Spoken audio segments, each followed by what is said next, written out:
Fuck on the run, 6. And shoutouts to my boy Matt on the couch. Money goes to Lost Levels 2 player, 1 controller. Sparks43 says, my first time watching AGDQ, traveled from the UK to Sweden to watch it with friends and loving the stream. My family have been affected by cancer, so I'm glad to see awesome events like this one, raising money to fight it. Andrew Taylor donates $66.66 and says, yo, it's my boy 6. I'm glad you are getting to contribute to such a great cause, and because I like surviving the end of Metroid Fusion, please save the Dakara and the Edakuns. Shiny Man donates $50, says, I watched last SGDQ while writing my master thesis. Now I am done with it, and I have a job, so I can finally give a little bit more for this great cause. As I see that a certain incentive is still not met, so let's give cancer a bad time, shall we?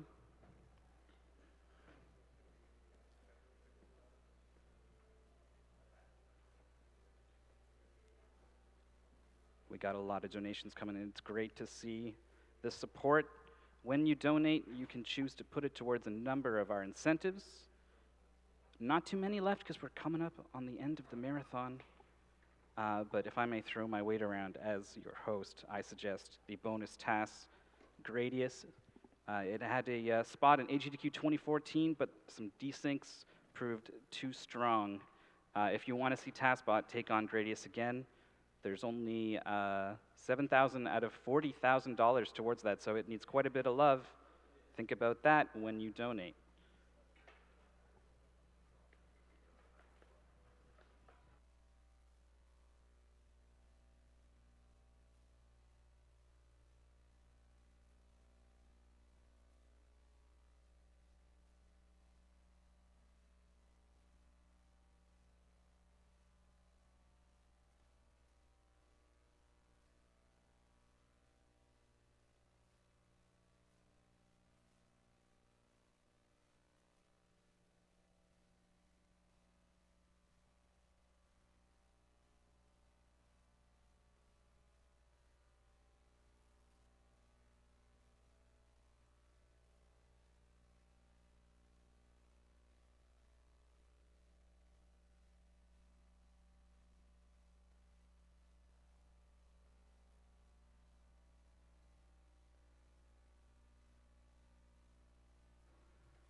All right, guys, we've got a couple sponsors here, so stay tuned for a word from them.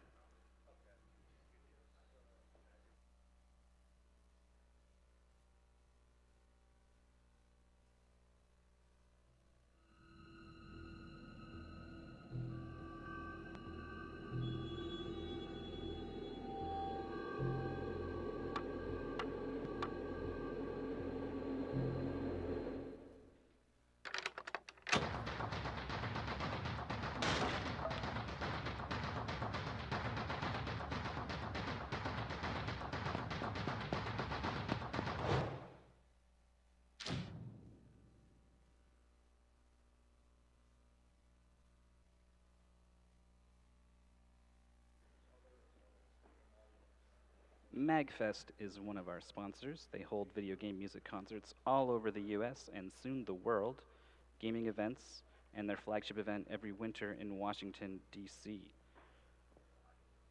The first major West Coast event is coming to Santa Clara this August, so look out for it.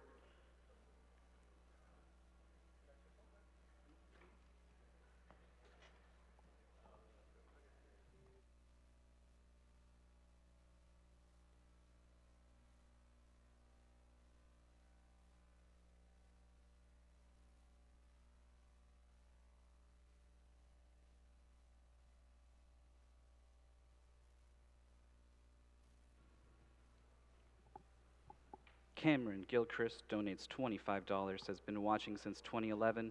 Love what you do and regret not donating sooner. Kill the animals, save the frames, and keep on keeping on. Anonymous donates $15. Longtime viewer, first-time donator. Thank you for all the tremendous runs tonight and excellent commentary. Donkey Kong Trilogy Race, Super Mario Land, and Minish Cap really rounded out my evening. I can't stop watching. Thanks as well to the players and commentators from earlier this week. Always moved by this community's hard work and dedication. My year wouldn't be complete without an annual AG2Q Saturday night gathering, so good luck to the runners tomorrow night as well. Much love from East Coast Canada.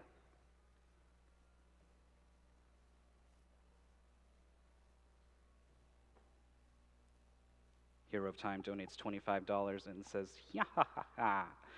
Save the animals, fear the wrath of Kukos."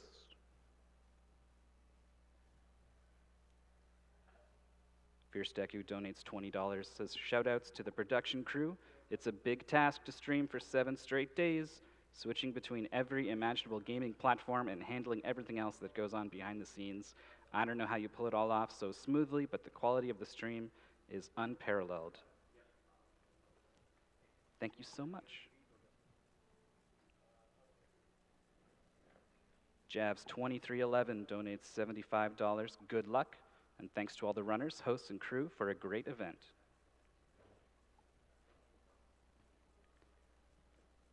Ken X Cow donates $100. My mom survived cancer thanks to early detection. However, it took one of my kitties a couple of years ago. Screw cancer, save the animals.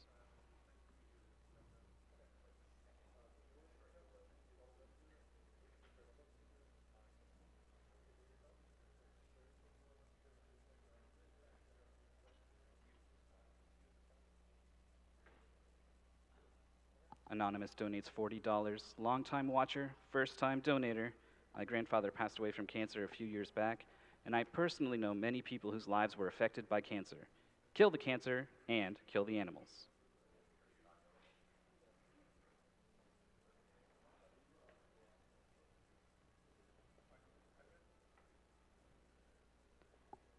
Anonymous donates $100. Thanks for showing this hilarious skating game, reminding me of my countless hours I spent playing Tony Hawk when I was little. Thank all of you, actually. You're doing a tremendous job, every single one of you. I look forward to this every year, and I cannot imagine how many volunteers spent countless hours working for this. You are awesome.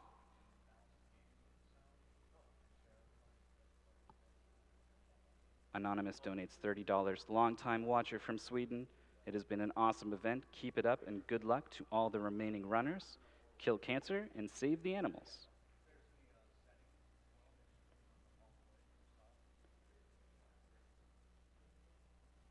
Red Chaos donates $75 and simply says, "For the Alliance," and also for helping prevent cancer. After all, that's what this is all about. We are raising money for the Prevent Cancer Foundation, one of the nation's leading voluntary health organizations and the only U.S. nonprofit focused solely on cancer prevention and early detection. Founded in 1985, it's catapulted cancer prevention to prominence and fulfills its mission through research, education, outreach, and advocacy across the country. For more information, visit preventcancer.org.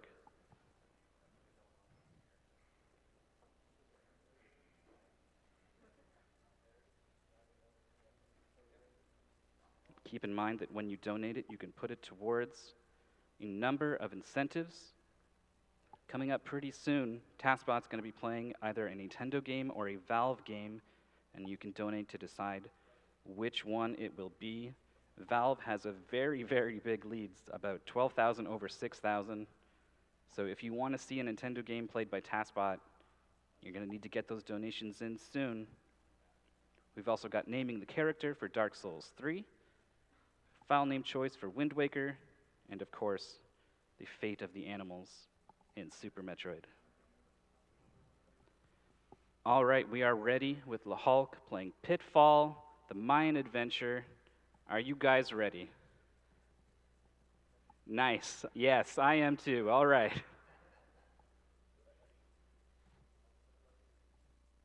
Mayan adventure. I'm going to play in hard mode. My name is La Hulk, and over here in the couch we have Brendan and Josh. Come Adoreza. And Lila Vendel. Exactly. And of course the demo has played. All right. So yeah, ladies Spoilers. and gentlemen, good morning, good afternoon, whatever it might be for you. This is Pitfall. As the Hulk already mentioned, this is pretty much a sequel to the original Atari Pitfall with more than just references. And it's going to be pretty fast-paced, so I will try to keep up with the commentary with just initially introducing the game. and then I will give it probably mostly over to the Hulk for more direct commentary about the stages. All right, thank you. So I'll give you the countdown. 3, 2, 1, go. Woo! Excellent. So, alrighty. Quick introduction to this game. This is a very fancy looking and also really well playing, interestingly enough, game. You have a jump, you have a slingshot shot, and a basic attack, which both do the same damage. You have a boomerang, which does a bit more damage. You can also dive with your jump button by holding down. You can wall jump by holding the jump button up. And also there are various global cycles with those vines in the levels that the Hulk will probably want to point out a bit more. Yeah, this level has a few things that are timed, like on global cycles. Here I'm going to try to make a cycle. Yeah, this is okay. I missed. This could have been in like one cycle earlier, but it doesn't matter too much. Yeah, it's just a few seconds from now. So, a lot of games that have those fancy animations like this, they don't play particularly well, but it's very different with this game. It is actually playing really well. And boss time already. So this boss is, had good energy. Yeah, he is invisible before he starts moving. Okay, Boom. he died. Already dead. So to give you a brief idea of what happened there, you have also, aside from the little slingshot shots and the boomerang, you have a cracker. Those firecrackers deal massive damage to pretty much any enemy that is loaded into the game currently, and he takes advantage of that to really quickly deal with bosses, and then especially also skip the more difficult phases of them. Also, this was just a little skip, where he skipped from some platforms to platforms that are not quite intended to be reached like that, and there will be more like that. Yeah, this level has already 2 little skips that I've performed by jumping in places where it's not really intended for you to be able to jump. And there I'm picking up a special item. It's magic pepper, which increases my speed and also my jump ability. Like I can jump really high. So it's worth it to go over there and pick it up, just so that the last little bit of the level is faster. And here the game intends you to push a minecart to reach that rope, but you don't need to do that actually, if you time a jump correctly. Well, the Hulk makes that look way too easy, I can tell you that much. Yeah, this game has a lot of little secrets, like you can get extra lives, more ammunition. But in the speedrun, we pretty much skip all of that because it's not really required. All the ammunition that I find on my way naturally is sufficient to beat the bosses quickly, so I don't have to worry too much about that. Oops, I missed that. Yeah, I'm going to do it the easy way. Whenever I want to climb a rope, it's better to try to jump as much as possible. I call that quick climbing, because if you do it well, you can save a little bit of time over climbing the rope normally. All right, so next level. At the beginning of this level, there is a really, really fancy skip that I'm going to try to do. I'm going to try to go through this wall. Hey, first try. Nice. First Nice. try. That's nice. That's pretty tricky, to say the least. So, also now that he performed the skip, I probably should shut up for now, so he can hear the platforms. Okay, that's. I didn't reach the rope, but that's okay. I just lost like a second or two. Alrighty, you can see currently our protagonist here. I forgot what his name was. He is Harry. currently jumping in front of stuff, and well. And that's by the way, boss. there I skipped a really difficult boss. Yeah, this game is really stupid with the boss triggers. That one, you were supposed to fight two Jaguars, just like the one in the first level that I fought. And it's a really difficult boss, but fortunately, by using the magic pepper, which is located just before the boss, you can jump over the trigger of the boss and never trigger it. It's really stupid. So I'm playing the SNES version of this game. This game has other versions. It's originally on PC, but it was also ported to Genesis and I think also GBA and maybe some other consoles. But as far as I know, the boss skips are only on SNES. So that's interesting. The SNES version has an advantage because it was probably more poorly made, I suppose. At least in that regard. Okay, I got that. Also, one thing I missed to explain, if you are looking for a health bar, that's actually in the top right. It's kind of tricky to see. But those weird red things that look like hearts, as in actual hearts, he picks up, those are health pickups, and you can see the crocodile's mouth closing whenever he picks it up because, well, health is indicated by the crocodile opening the mouth further and further and getting closer to Harry until he gets, well, chomped. Or rumped. Rumped. Yeah, there I just used firecracker to make sure that I killed that enemy because he deals a lot of damage. Okay, I didn't get hit by fire. That's really precise. Okay, this is the end of this level. Also, that blue wheel is an instant kill. Yeah, indeed. It's like the final thing you have to dodge. Right, I'm going to try to do a really quick cycle here. Let's see if I get it. Oh, no. Yeah, I'm too slow. I didn't jump out of the rope fast enough. That's okay. It was possible to save like 2.5 seconds there, but it's really, really tricky. A little bit of quick climbing and killing these two monkeys because they are too unpredictable. And this is a place in the game where I'm a bit worried about my health. It's actually going really well health-wise, so not too worried, but still. Hey, I just despawned a thorn bob there. Strats. Yeah, despawn strats. That doesn't happen very often. It doesn't really matter though, but you probably remove a bit of lag. So here I'm going up there. This is sort of secret because I just picked up a 1-up, but it's also the fastest route through this level. Here, this is a level where I'm going to get hit a lot because I want to damage boost through a lot of various enemies. It's really convenient that in this game, when you get damage, it doesn't stop you in any way. You just receive the damage and that's it. Unless you get hit very hard, and yeah, those Yeah, hits that's you true. want to avoid. Yeah, let's pick up this heart for safety. There's one mechanic that we didn't talk about, the dive, I believe. It hasn't been mentioned. You have the ability to dive just before you start crawling on the floor, you can dive, and that's useful to save a few frames before you enter any kind of door, like at the end of every level. Okay, so this is an autoscroller where I have to dodge everything that's coming at me. There's just a lot of mine cars scattered over there, and they are indicated by these red lights.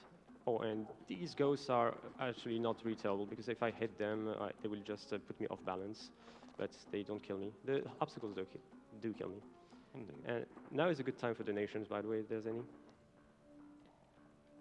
We got some love for the Hulk. Rogue Link donates $75, says, staying up to catch the Hulk's Pitfall run. It's been a great week for speed runs for a great cause. This money goes towards fighting Sans and having a bad time. Thank you. Anonymous also donates $30. Thank you very much to every staff member, volunteer, runner for GDQ, and hi from France. Go La Hulk. Hi. Oh, shout-outs.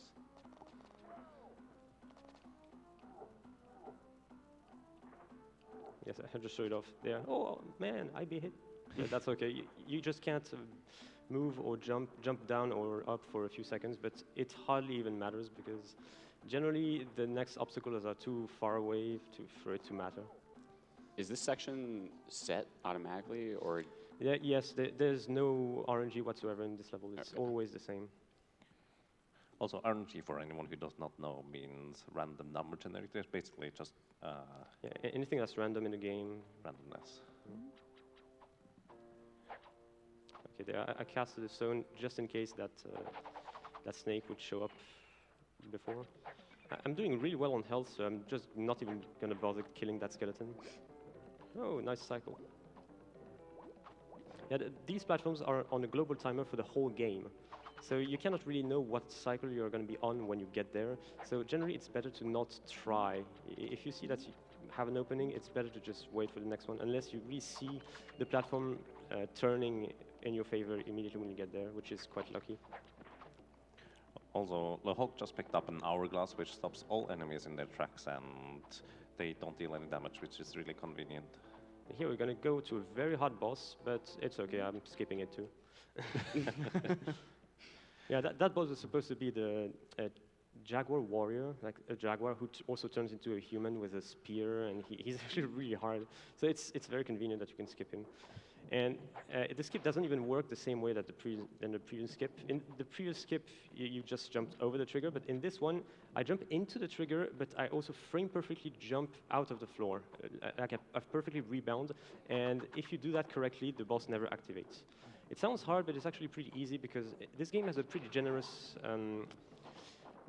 what's the name? Input buffers. Yeah, exactly, input buffers. So you can buffer your jump a little bit before you actually land, and that's okay. So it makes the skip pretty reliable. Indeed. Here we have to deal with a little bit of lag, because, yeah, it's a thing in this game. A little bit. Yeah, I have to stop a tiny bit to make sure that I don't get hit by that giant spike ball. I don't mind the damage, but if you get hit by that, you get knocked back really, really hard. You might die, or you might, but you are sure to lose several seconds. Here, dive, and dive again. And we're on our way to the last boss of the game, called Warrior Spirit. He kidnapped our dad, so he's mean. Okay, I have to wait before I start attacking him, because like the first boss, he's not vulnerable right away.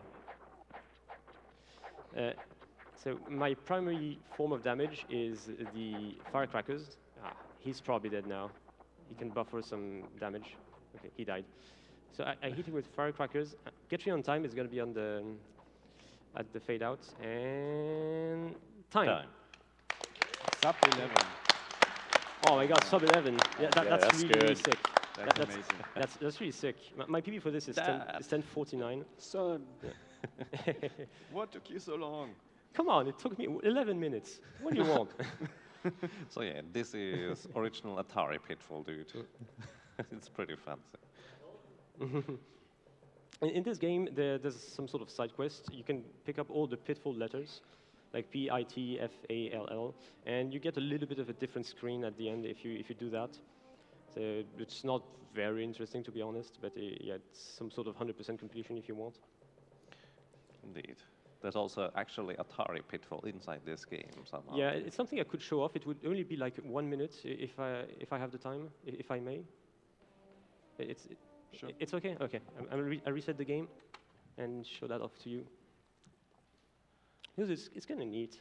This game, as I said, it has a lot of secrets. If you play the game casually, you can try to find them all.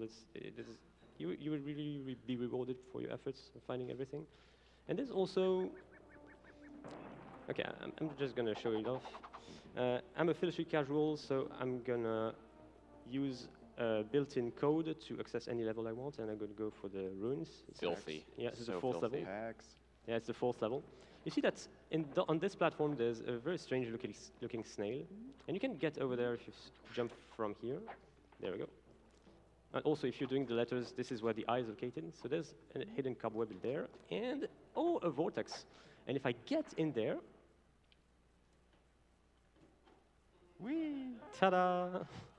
Now you can play as his dad. Yeah, the whole Atari Pitfall is in there. The 1982 Atari game. You can play it here. And the enemies down there are the ones we just saw outside. The sounds are amazing. Oh. Yeah. All right. So I think I'm done. I'll just show you how to cross this. Can I get it? Yeah. Nice. Oh, I'm so good. All right. This was Pitfall, the Mayan adventure on the SNES. I hope you enjoyed. Thank you very much.